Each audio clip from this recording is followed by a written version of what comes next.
అందరికి అంకాలమ్మ తల్లి దేవిందమ్మ. రంజిత్ శోభ అమ్మవారికి చీర పంపించారు. అమ్మవారికి అట్లే నగలు కూడా పంపించారమ్మా. చూడండి,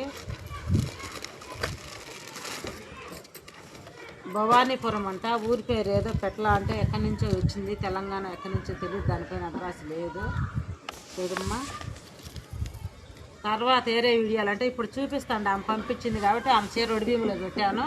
దాని నగలు పంపించాడు కదా, వేరే వీడియో నెక్స్ట్ వీడియోలో చూడండి అలంకరణ చేస్తాను. మీకు కూడా చాలా అంటే చాలా మంచి జరుగుతుంది. మీకు మీ కుటుంబానికి అంకాలమ్మ తల్లి దీవెనలు ఉండాలని పూజ చేశానమ్మా. అక్కడి నుంచే చూసి దండం పెట్టుకోండి. చాలా అంటే చాలా మంచి జరుగుతుందమ్మా.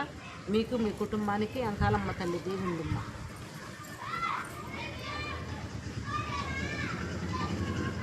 అంకాలమ్మ తల్లి దీవెనలమ్మా.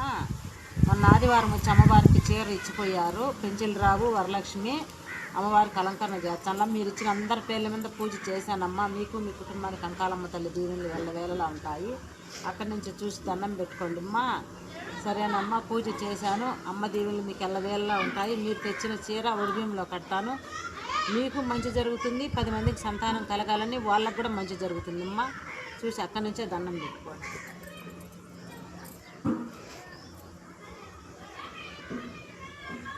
అంకాలమ్మ తల్లి దేవిళ్ళమ్మ అమ్మవారికి 5000 పదార్లు పంపారు. శ్రీనివాసులరావు, గంగా భవాని, సాయి హర్షవర్ధను, సందీప్ వాళ్ళ పేర్లు. వారికి వాళ్ళ కుటుంబానికి అంకాలమ్మ తల్లి దీవెనలు ఉండాలని పూజ చేశాను. అక్కడి నుంచి చూసి దండం పెట్టుకోండి అమ్మ. మీకు మీ కుటుంబానికి అంకాలమ్మ తల్లి దీవెనలు ఉంటాయి. చాలా సత్యమైన తల్లి. మీ పేర్ల మీద కంద దీపం పెట్టాను, నిమ్మ దీపాలు కూడా పెట్టాను. చూడండి అమ్మ, దండం పెట్టుకోండి. ఎటువంటి దోషాలున్నా పోతాయి.